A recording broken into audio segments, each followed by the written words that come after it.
तुंग fort पावना लेकच्या बाजूला आपल्याला दिसतो. आज प्लॅन केला आणि आपण तुंग फोर्टला आलेलो आहे. प्लॅन तर सोडा, प्लॅन काहीतरी वेगळाच होता. प्लॅन केला तिकोना, आलो तुंग.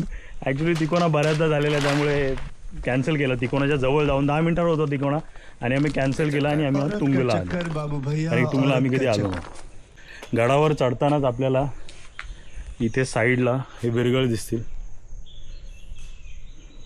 आता ह्या विरगळीचा अर्थ असा होतो की इथे जेवढे योद्धा लढले त्यांची ही स्मारकं आहेत.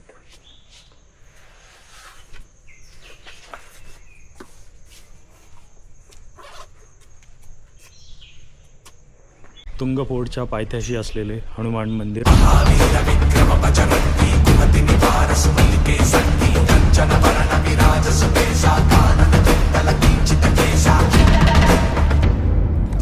तुम्हाला आत्ताच हे बांधकाम दिसते कारण मध्ये पूर्ण कॉन्क्रीट टाकलेलं आहे. दिसतंय तुम्हाला सगळं चांगलं बांधकाम आहे. आय थिंक या सीड्या वरपर्यंत गेलेल्या आहे. पक्क्या पायऱ्या अर्ध्यावरच संपल्या. सभोवतालचा रहाळ प्रदेश पावसामुळे खूपच सुंदर दिसत होता. रस्ता कच्चा असल्यामुळे आणि पावसाळ्याचा सीझन असल्यामुळे वाट तशी थोडी ओळी आणि घसरट झाली होती. त्यामुळे प्रत्येक पाऊल हे आम्हाला सांभाळून ठेवावे लागत होते. माझे साथीदारही हळूहळू थोडे थांबून पुढे सरसावत होते. आणि इथे आम्हाला झाले गडावरील पहिल्यांदाच कुठल्या तरी सापाचे दर्शन. पण साप तसा काय जास्त मोठा नव्हता, ते छोटंसं पिल्लू होतं. आता मला तर काय एवढ्या सापांचं नॉलेज नाही आहे, पण जर कुणाला माहिती असेल ह्याला काय म्हणतात, त्याचं नाव काय, तर कमेंटमध्ये नक्की कळवा.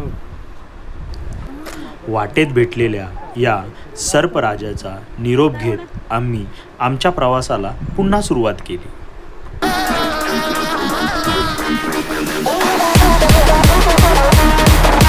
आत्ता आपण पोचलोय गडावरील पहिल्या महाद्वारामध्ये आणि तिथून दिसणारा हा सुंदर परिसर. हे जे समोर आपल्याला गडाचे भग्न झालेले दगडांचे अवशेष दिसत आहेत ते आहेत गडाच्या हनुमान द्वाराकडे जाणाऱ्या पायऱ्या. आता आम्ही पोहोचलोय जीबी रस्त्याच्या हनुमान द्वाराजवळ. वारा एवढा सुटलाय की आम्ही जे बोलतोय तेही ऐकायला येत नाहीये. त्याच्यामुळे ही पण इन्फॉर्मेशन मी इथे देण्याचा प्रयत्न केला.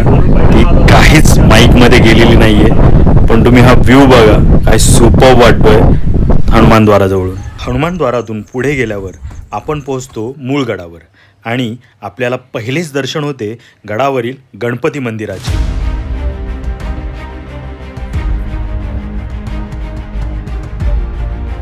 गणेश मंदिराच्या बाजूलाच आपल्याला हे तळं दिसतं.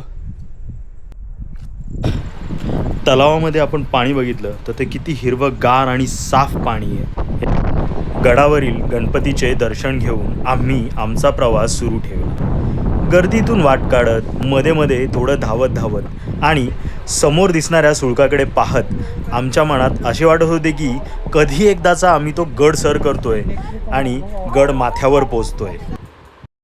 एखाद्या गडावर नुसतं शिखर गाठणे हे मात्र एक उद्देश नसते.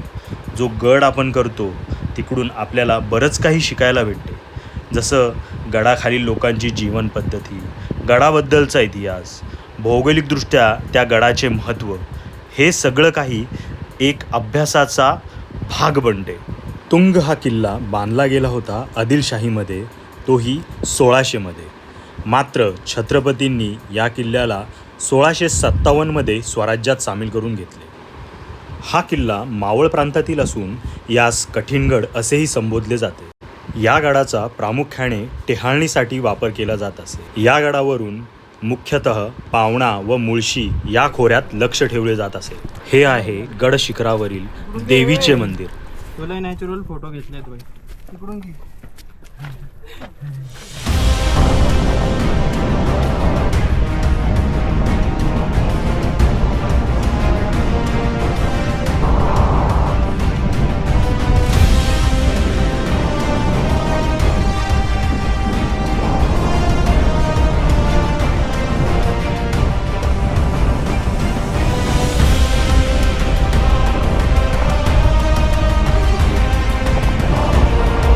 पूर्ण व्हिडिओ बघितल्याबद्दल सगळ्यांचे खूप खूप धन्यवाद.